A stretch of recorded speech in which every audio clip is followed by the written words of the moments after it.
안녕하세요. 엄마표 영어 특강 레벨업의 이현주입니다. 오늘은 12번째 시간 엄마와 함께 할 수 있는 라이팅에 대해서 알아보도록 하겠습니다.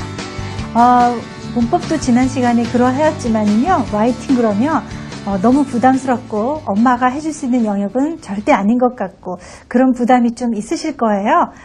동화책을 갖고 수업하는 우리 아이들 곁에서 엄마가 해줄 수 있는 라이팅 서포트 어떤 게 있는지 알아보도록 하겠습니다.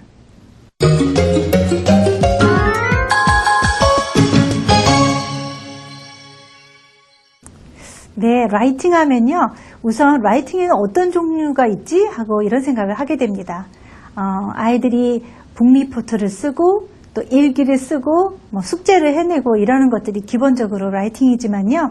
사실 우리 길을 걷다 보면은 길에 붙어있는 광고판이나 이런 것들도 전부 라이팅이 될 수 있겠고요. 그 다음에 또 아이들이 보는 어린이 잡지나 또 아이들이 보는 동화책도 라이팅 아닙니까? 라이팅은 아이들이 가까운 곳에 이미 있습니다. 또 우리가 음식점을 들어가도요. 음식점 메뉴판을 우리가 읽게 되는데요. 그것도 전부 라이팅이죠. 그래서 학문적인 세팅에서는 물론 이제 리포트를 쓰거나 이런 것들이 라이팅이 되겠지만은요, 우리 아이들에게 라이팅은 아주 가까이에 있고 또 우리가 다양한 방법으로 라이팅을 즐길 수 있다는 것을 보여줄 수 있는 것, 그것이 아주 좋은 라이팅의 시작이 아닐까 싶습니다. 자, 그럼 라이팅에는 어떤 종류가 있는지 한번 화면을 잠깐 보시겠습니다. 네, 크게 라이팅은 4가지 종류로 나누어져 있습니다. 첫 번째는 narrative writing, 그래서 서술적인 라이팅 이렇게 표현을 하고요. 두 번째는 descriptive writing, 묘사적 글쓰기 이렇게도 표현을 하고요. expository writing 그러면 설명적 글쓰기.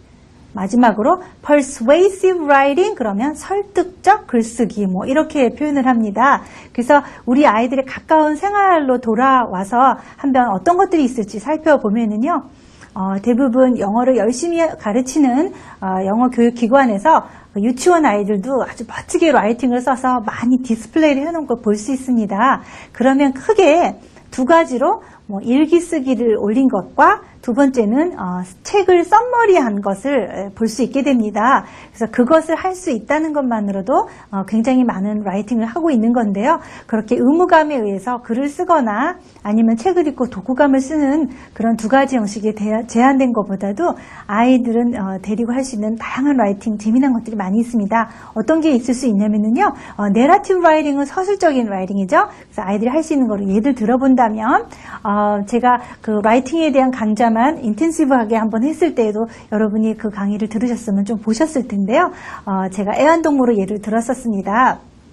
그래서 애완동물이 햄스터나 어떤 동물을 설정을 했을 때 애완동물을 산 거에 대한 그 우여곡절 이야기, 또 애완동물을 키우면서 있었던 재미난 어떤 사연들, 집에서 햄스터가 없어졌는데 어떻게 그런 사연들을 아이가 일기 형식으로 쓴다면 서술적 라이팅이 되겠습니다. 그래서 그런 라이팅을 또 유도할 수도 있지만은요, 아이들을 데리고 내가 키운 애완동물은 어떻게 키우는지 매뉴얼을 한번 써보게 할 수 있겠습니다. 그래서 햄스터를 잘 키우려면 하고 이제 빅 명제를 붙여놓고 첫 번째 일, 그리고 물을 하루에 몇 번을 준다든지, 그 다음에 톱밥은 얼마나 자주 갈아준다든지, 그 다음에 또 모는 주의사항으로 손가락은 넣으면 안 된다든지, 그런 중요한 사항을 애들하고 간단하게 써볼 수가 있겠지요. 그런 것들을 expository writing이라고 할 수 있겠습니다. 설명적 글쓰기요. 그 다음에 수수께끼를 내보는 겁니다. 햄스터란, 그러면서 햄스터는 하고 1번, 다리가 4개예요. 4 have 4 legs, 2, googly eyes라든지, 그 다음에 tiny little tail이라든지, 그런 설명을 붙여서 햄스터의 특징들을 하나씩 묘사를 해보는 거, descriptive writing이 되겠습니다. 그래서 아이를 데리고 또 천천히 descriptive writing을 유도해 볼 수가 있겠고요.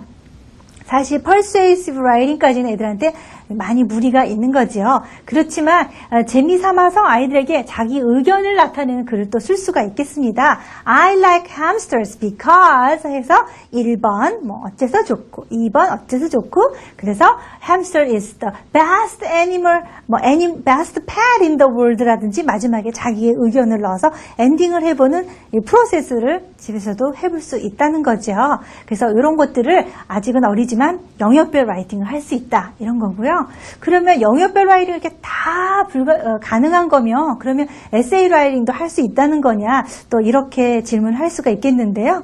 라이팅의 단계별로는 어떤 종류의 라이팅이 있고 우리 아이들 데리고는 어느 정도의 라이팅까지를 하게 되는 건지 한번 다음 화면 잠깐 보실까요? 네. 그 단계별로 해볼 수 있는 라이팅을 다르게는 또 forms of writing 이렇게 표현할 수가 있겠는데요. 센텐스를 만드는 아이들이 센텐스가 모이면은 paragraph가 되고 이 paragraph는 하나의 complete 아이디어가 되고요. 그게 바로 라이팅의 기본이 될 수 있다는 것을 보여주는 의미에서 처음에 센텐스가 모여서 paragraph가 되는 과정을 한번 경험해 보게 하는 거를 paragraph writing이 되겠습니다. 그래서 처음에 그 센텐스를 배워서 문장을 만들어 보는 아이들에게 필요한 것이 되겠습니다. 그래서 그렇게 paragraph writing을 연습할 수 있겠고요. 그 다음 단계에서 할 수 있는 건 바로 journal writing입니다. journal writing이라는 거는요, 이렇게 표현하시면 되거든요. 형식이 없는 free writing. 그렇지만 데일리 라이팅, 매일매일 해보는 라이팅. 그래서 아이들이 오늘은 일기 쓰기 형태로 내러티브 라이팅도 해보고 그 다음 날은 또 뭐 햄스터에 대해서 느낀 점도 써보고 그 다음 날은 또 책 읽고 독후감 형태로도 한번 써보고 하지만 어떤 폼, 틀은 가지고 있지 않고요. 프리 스타일로 하되 다양하게 다 가능한 거죠. 내러티브로도 할 수 있고 또 디스크립티브, 엑스파이트를 다 가능하겠죠. 그렇지만 뭐 지나치게 글감을 구성하는 요소들에 대한 어떤 형식이나 이런 틀에 매이지 않고요. 자유롭게 써보는 라이팅, 그것을 저널 라이팅이라고 할 수 있겠는데요. 그런 의미에서 유치유 단계에서도 가능하겠지만 기본적으로는 초등 단계에서 이루어지는 라이팅, 그것을 저널 라이팅이라고 할 수 있겠습니다. 다음 거는요. 에세이 라이팅입니다. 사실 에세이 라이팅이 본격적으로 이루어지는 연령, 에세이 라이팅 그러면요 적어도 3개에서 5개의